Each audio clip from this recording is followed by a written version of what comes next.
Welcome to the VUCA world. Selamat datang di dunia VUCA. Kali ini kita akan membahas bagian kedua berkenaan dengan pariwisata. Sebelumnya, khususnya sebelum terjadinya pandemi, Indonesia sangat barak dalam 10 tahun terakhir ini pariwisata sebagai tujuan untuk beristirahat, untuk berekreasi, untuk menghabiskan waktu luang, dan bahkan sudah menjadi kebutuhan masyarakat Indonesia. Dan tentu saja kebutuhan basic needs manusia di abad modern ini. Nah, salah satu tempat tujuan wisata yang berbeda dari tujuan wisata lainnya, kalau sebelumnya kita mengenal daerah pantai yang menjadi tujuan wisata, atau mungkin pegunungan dengan alamnya yang segar dan hijau. Nah, sejak tahun 2014, setelah ditemukannya sebuah lokasi yang unik di daerah Yogyakarta oleh beberapa mahasiswa geologi di sana, dilihatlah bahwa ternyata ada sebuah gua yang dialiri di bawahnya oleh sebuah sungai, dan ini bisa dikembangkan menjadi sebuah atraksi wisata. Namanya Gua Pindul. Kemudian dikembangkanlah mahasiswa bekerja sama dengan masyarakat setempat dan juga kemudian Dinas Pariwisata dan LSM dan komunitas-komunitas yang ada di sana. Akhirnya berhasil dibangun sebuah daerah tujuan wisata yang menarik. Orang hanya datang, membayarnya relatif murah, 40.000, dan itu sudah mencakup life jackets, termasuk juga kita menggunakan ban untuk berjalan, dan juga sudah termasuk juga seorang guide ya, yang bisa mengantarkan kita, membantu kita, dan yang mengawasi kita mengarungi Gua Pindul ini. Kemudian atraksinya itu sangat menarik sekali, khususnya bagi masyarakat Indonesia yang masih awam masuk ke dalam gua dan masih awam juga untuk mengarungi sungai. Jadi dua kombinasi ini merupakan sebuah atraksi wisata yang sangat menarik. Jadi ada wilayah terangnya terlebih dahulu, kemudian ada wilayah yang gelapnya di dalam gua, dan ada wilayah yang remang-remang. Bahkan ada sebuah celah di dalam gua itu yang ada lubang besar, dan itu matahari bisa masuk ke dalamnya. Dan ini sangat eksotik sekali. Kita mengarungi kurang lebih sekitar 350 meter tingginya. Lalu apa yang terjadi? Masyarakat dengan adanya 1, 2, 3 beberapa orang ke sana lalu melakukan foto, melakukan dipublish di Instagramnya, di Twitter, Facebook, dan di sosial media lainnya. Yang terjadi adalah pada 19 April 2019, orang ramai-ramai datang ke Gua Pindul, akibatnya tidak bisa menikmati. Yang terjadi adalah pengunjung 2.300 lebih pada hari itu. Sementara kapasitas atau hal yang biasa adalah sebanyak 200-500 orang hari biasa, dan maksimal itu hanya 1.000 orang pengunjung di akhir pekan. Sangat tidak menarik, bahkan menjengkelkan. Orang ngantri untuk masuk ke dalam air, ke dalam sungai yang mengalir tersebut. Di dalam pun juga tidak bisa bergerak, karena penuh orang yang sedang menunggu, sedang berada duduk di atas ban-ban yang biasanya berjalan mengarungi sungai. Nah, kalau kita lihat bahwa sebuah teori itu tidak bisa berdiri sendiri. Sebuah teori itu harus bisa diterangkan, menerangkan, atau terkait dengan teori-teori yang lain. Nah, konsep VUCA ini bisa kita lihat, bisa dikaitkan dengan teorinya James Beckett ya.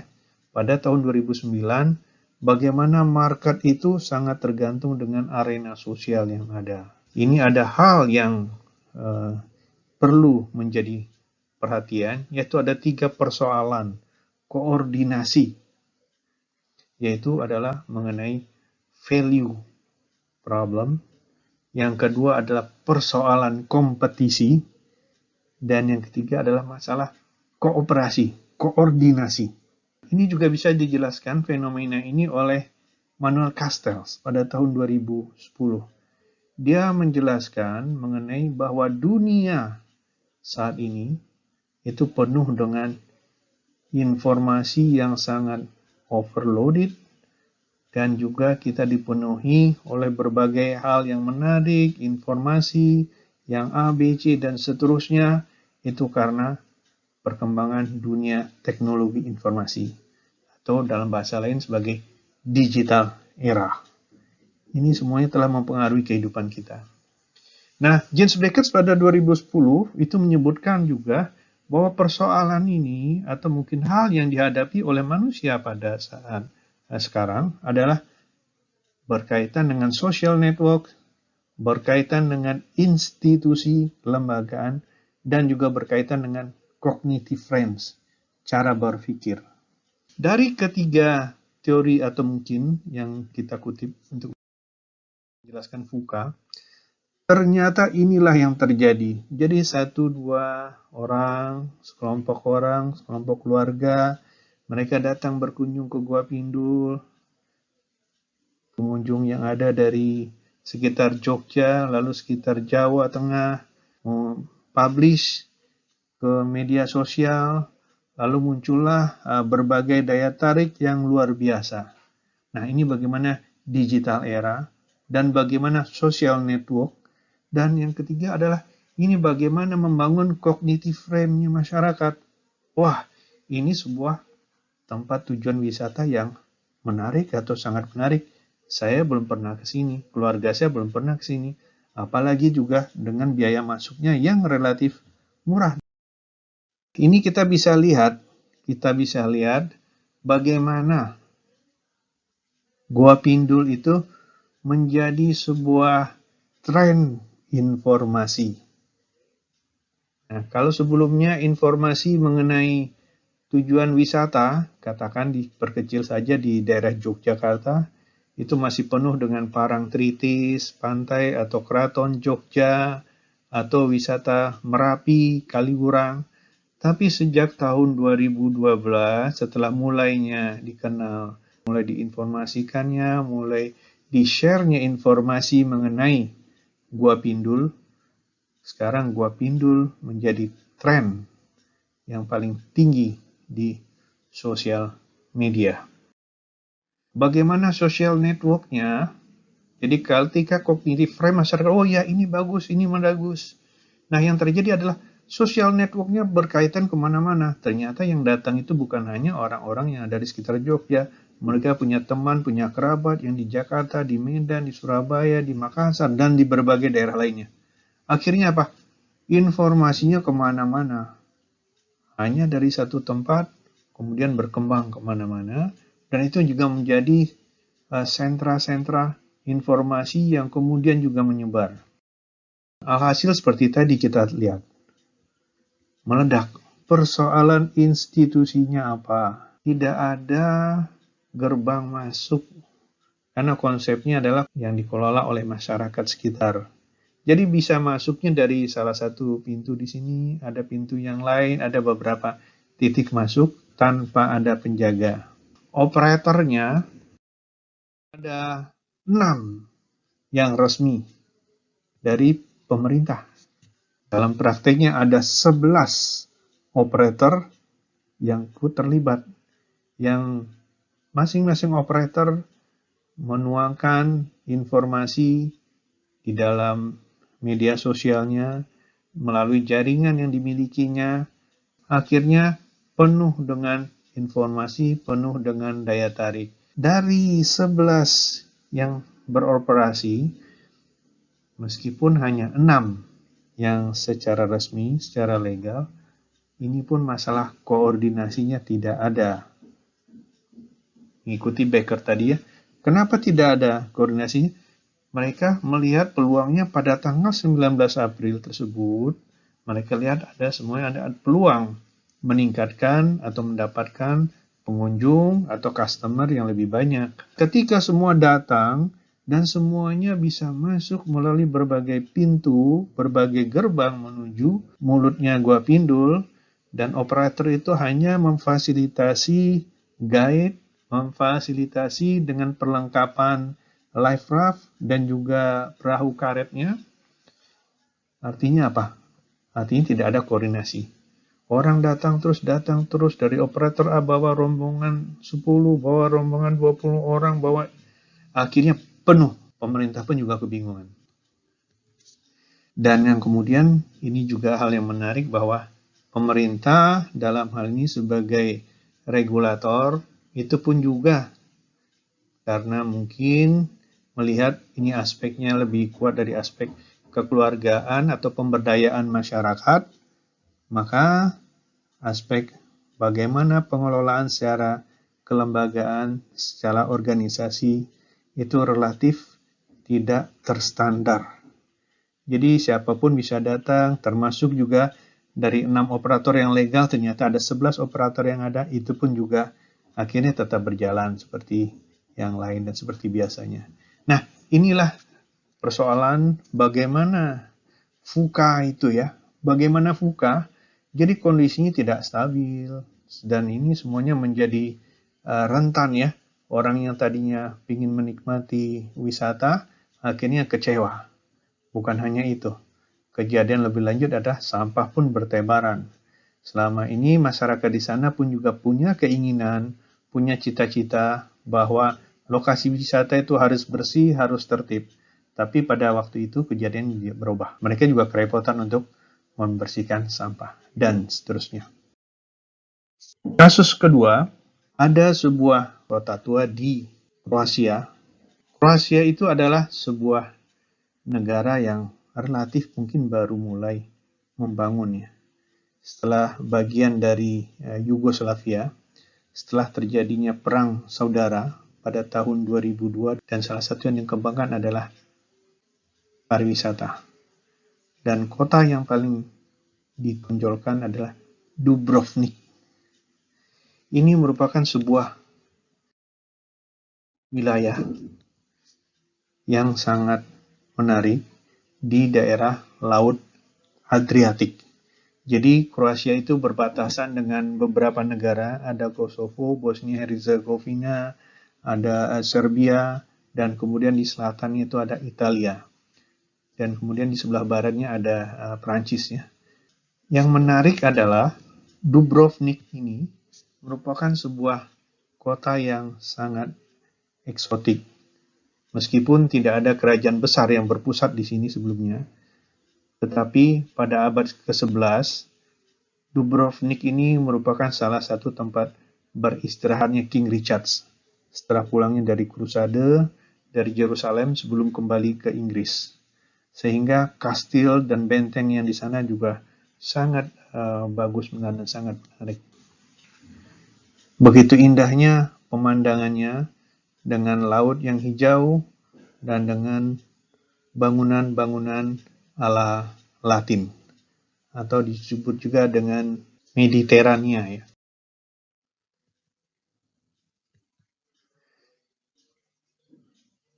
Kota ini karena menarik menjadi lokasi syuting. Ya, lokasi syuting untuk film Game of Thrones. Film yang box office dari HBO untuk serial televisi.